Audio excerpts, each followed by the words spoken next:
샬롬. 오늘은 2020년도의 성탄절입니다. 올해는 코로나19로 온 세계가 두려움에 떨면서 스스로 감금되어 살던 한 해였습니다. 오늘 성탄절의 아침을 맞이하여 완전한 자유와 해방의 축복이 임하기를 축원합니다. 오늘은 영적 각성을 위해 주시는 산상본 11번째로서 완전케 하기 위해 오신 예수님에 관하여 말씀드립니다. 오늘 성탄절과도 깊은 관계가 되는 말씀인 것 같습니다. 말씀이신 하나님이 이 세상에 오신 것은 불안정한 이 세상을 완전케 하시려고 오신 것입니다. 오늘 본문 마태오 5장 17절, 20절까지입니다. 우선 17절, 18절까지 읽어드리겠습니다. 내가 율법이나 선지자나 폐하러 온 줄로 생각지 말라. 폐하러 온 것이 아니요 완전케 하려 함이로라. 진실로 너에게 이르노니 천지가 없어지기 전에는 율법의 1.1핵이라도 반드시 없어지지 아니하고 다 이루리라. 19절, 20절은 나중에 읽어드리도록 하겠습니다. 완전케 하시는 주님에 관하여 우리는 잘 알아야 됩니다. 오늘 본문이 밝힌 것 외에도 우리 주님은 만물을 완전케 하시는 창조주이십니다. 주님은 만물보다 먼저 지음받은 인자로서 빛이요 생명이시므로 만물 가운데 주님이 개입하셔야 만물들이 완전케 되는 것입니다. 우리 주님은 인류의 역사를 완전케 하시는 역사의 주인공이십니다. 하나님의 인류 창조 이후로 인류는 사단에게 속아서 선악의 사상에 사로잡혀 역사를 진행시켜 나갔습니다. 그러나 그 사상은 세상을 지옥으로 만들었을 뿐 참 행복이 없습니다. 그러나 이러한 세상 역사 가운데 우리 주님이 사람이 되셔서 오심으로 말미암아 은혜와 사랑의 본이 되어 주심으로 잘못 흘러가는 인류 역사를 바로 잡아서 온전케 하신 것입니다. 우리 주님이 다시 오시면 인류 역사는 은혜와 사랑의 나라, 즉 천국이 되는 것입니다. 우리 주님은 사람을 또한 사람 되게 하시는 사람으로 나타나신 하나님이십니다. 이 말은 조용히 좀 잘 들으셔야 됩니다. 우리 주님은 사람을 사람 되게 하시는 사람으로 나타나신 하나님. 누구든지 주님을 만나면 참 사람이 됩니다. 주님을 만나기 전 인류는 뱀의 유혹에 넘어가서 살아가는 비참한 존재가 되어 살아갔습니다. 뱀은 우리가 잘 아는 대로 짐승과에 속한 파충류이지요. 하나님의 형상으로 지음받은 인간이 짐승과에 속하여 짐승들의 본능을 추구하며 살아갑니다. 짐승의 본능이란 무엇입니까? 먹고 마시고 짝짓기하고 새끼 낳고 살다가 죽으면 그만입니다. 이 짐승의 본능을 주님을 만나지 못한 모든 사람들이 벗어나지 못하고 살아갑니다. 이것을 육적 본능이라고 말하죠. 그러나 주님을 만나면 참 사람이 돼요. 이 육적 본능을 초월하여 하나님을 사랑하고 이웃을 사랑하는 목적으로 살아갈 수 있습니다. 오늘 본문 17절에서는 율법이나 선자나 폐하러 온 줄로 생각지 말라. 폐하러 온 것이 아니라 온전케 하려고 오셨다는 것입니다.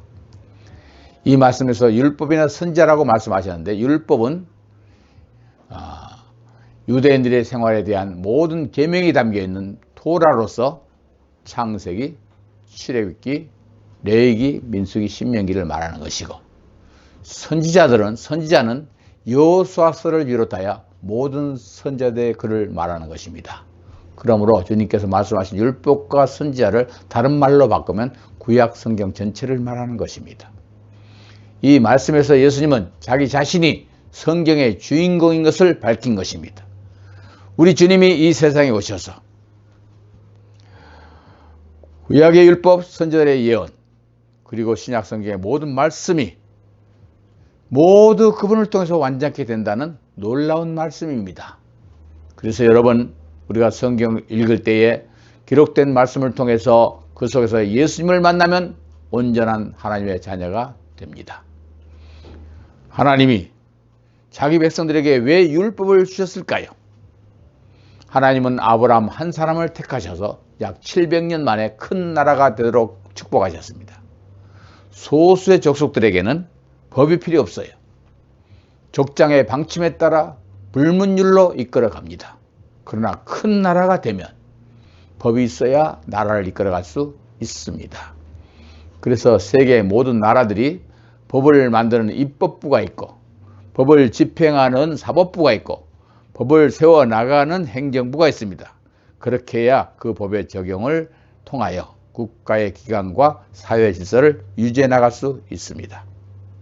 하나님은 이스라엘 백성들이 거국적 민족이 되도록 키우신 다음에 애굽의 속박에서 해방시키신 후에 제일 먼저 율법을 주시고 그리고 세계 모든 민족 위에 뛰어나게 하셨습니다. 이것은 마치 어린아이를 사랑해서 살아가는 데 필요한 법도를 가르친 부모와 같습니다. 그러나 당시 이스라엘은 주위의 모든 나라와 동일한 수준이고 아직 원시인들의 틀을 벗어나지 못했습니다. 그래서 하나님께서는 그들에게 율법을 주신 후에 가르치시고 지키게 하심으로 하나님의 백성답게 살아가게 하셔서 세계 모든 원시 민족들 중에서 높여주신 것입니다. 이 율법은 모든 면에서 미성숙하여 하나님을 사랑하는 방법도 모르고 사람을 사랑하는 방법도 모르는 어린 백성들에게 주신 하나님의 사랑의 법이며 축복입니다. 그들에게 주신 율법은 하나님을 어떻게 섬기는가, 그리고 신앙의 공동체 생활을 어떻게 하면 서로 충돌 없이 잘 살 것인가 하는 것들입니다. 하나님의 백성들이 아직 미개하기 때문에 율법에서는 구체적으로 길게 기록되어 있습니다. 하나님께 어떻게 어느 날 예배 드려야 하는가, 하나님의 백성은 일상적인 생활을 어떻게 살아야 되는가, 사람들이 모여서 살다 보면 이웃과 다툼과 분쟁이 있을 수 있습니다. 또한 살인, 간음 이런 것도 있을 수가 있습니다. 이럴 때 어떻게 하는가 기록되어 있습니다. 그러나 예수님은 이 율법에 대하여 말씀하실 때 단 두 가지로 정리해 주십니다. 첫째는 내 마음을 다하고 성품을 다하고 힘을 다하여 주 너의 하나님을 사랑하라. 두 번째는 내 이웃을 내 몸같이 사랑하라. 마태 22장 37절 이하를 참조하시기 바랍니다. 이것을 새 계명이라고 말합니다. 구약의 율법을 간단히 정리한 것입니다. 복잡해 보이지만 복잡할 것이 없다는 것입니다. 하나님을 사랑하고 이웃을 사랑하면 그것이 율법 전체의 가르침이며 구약 선지자들의 전체의 가르침, 사실은 이것 신구약 성경의 전체의 가르침입니다. 우리 주님은 이 사실을 인류에게 가르치기 위해서 이 세상에 나타나신 하나님입니다. 말씀을 온전케 하려고 오신 분입니다.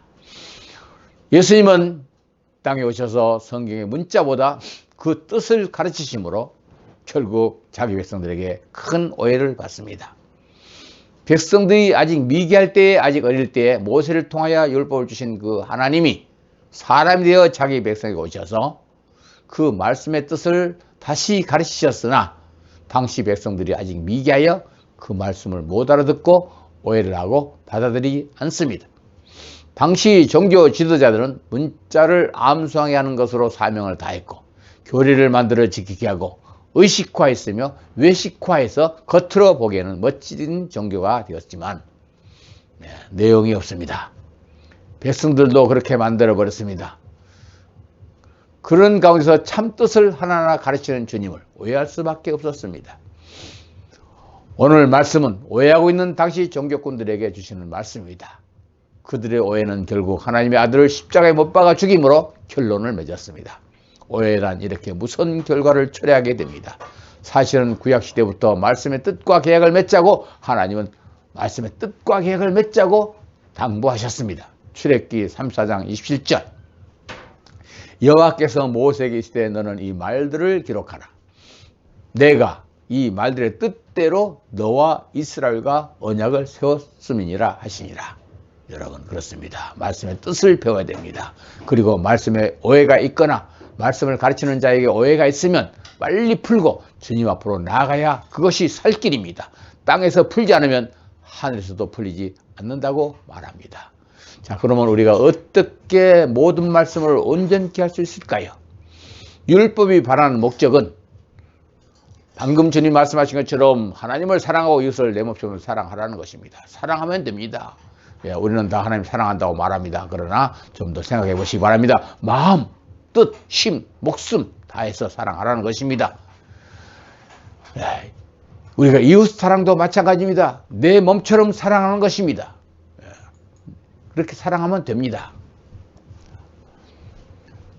그러면 자동적으로 하나님을 공경하게 되고 부모를 공경하게 되고 형제와 화목하게 되고 서로 섬기게 되고 세상에서 선을 행하며 살 수 있는 것입니다. 오늘 말씀 19절 20절에서는 또 어려운 문제를 말하고 있습니다. 19절 그러므로 누구든지 이 계명 중에 지극히 작은 것 하나라도 버리고 또 그같이 사람을 가르치는 자는 천국에서 지극히 작다 일컬음을 받을 것이요 누구든지 이를 행하며 가르치는 자는 천국에서 크다 일컬음을 받으리라. 네. 내가 너에게 이르노니 너희 의가 서기관과 바리새인들보다 더 낫지 못하면 결단코 천국에 들어가지 못하리라.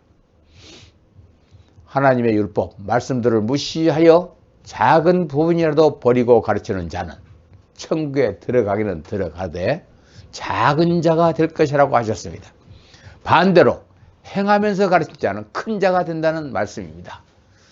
그러면 율법 중에 지극히 작은 것은 무엇일까요? 사람들이 별로 대수롭지 않게 여기는 것들입니다.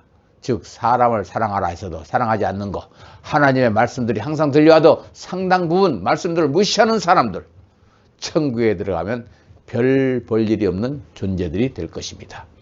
그러나 어떤 말씀인지 주어지면 그 말씀을 붙잡고 기도하면서 행하려고 노력하는 사람들은 천국에서 10골을 차지하는 위대한 사람이 될 것입니다. 우리는 어떠한 말씀이라도 하나님의 말씀을 무시하지 맙시다. 그 다음에 20절에는 천국에 못 들어갈 자, 들어갈 자 소개되어 있습니다. 내가 너희에게 이르노니 너희 의가 서기관과 바리새인들보다 더 낫지 못하면 결단코 천국에 들어가지 못하리라. 예수를 믿는 사람들의 의가 서기관과 바리새인들보다 더 낫지 못하면 결단코 천국에 들어가지 못한다. 그렇다면 큰 문제입니다. 그 서기관과 바리새인들의 의를 예수님도 하나님도 인정하고 우리도 인정하는 바가 있습니다. 그들은 일주일에 2번씩 금식하는 사람들입니다. 11조는 물론 감사의 생활이 보통 수준을 넘는 사람들입니다. 그들의 11조 정신은 세상이 다 알고 있습니다. 그런데 예수를 믿는 우리들이 그들보다 의가 더 낫지 않으면 결단코 못 들어간다. 그러나 여러분 걱정 없습니다. 주님을 믿고 사랑하여 주께서 새로 갖추신 새 계명 온 마음 다해 하나님 사랑하고 이웃을 내 몸처럼 사랑하면 간단합니다. 이것이 성경 전체가 가르치는 말씀입니다. 이 문제를 놓고 늘 기도하면서 내 속에 가시는 성령님께 음성을 들어보시기 바랍니다. 양심의 소리를 들어보시기 바랍니다. 그러면 내가 정말 하나님을 사랑하는지 이웃을 사랑하는지 가르쳐 줄 것입니다. 우리 주님은 성경의 모든 예언된 약속들을 온전케 하시려고 곧 다시 오십니다. 주님이 다시 오심으로 모든 말씀이 다 완성되는 것입니다. 이제 우리는 주님을 이 시대의 말씀 속에서 만나서 완전케 된 인격으로 주님을 영접하는 하나님의 자녀이 되시기를 축원합니다. 사랑합니다.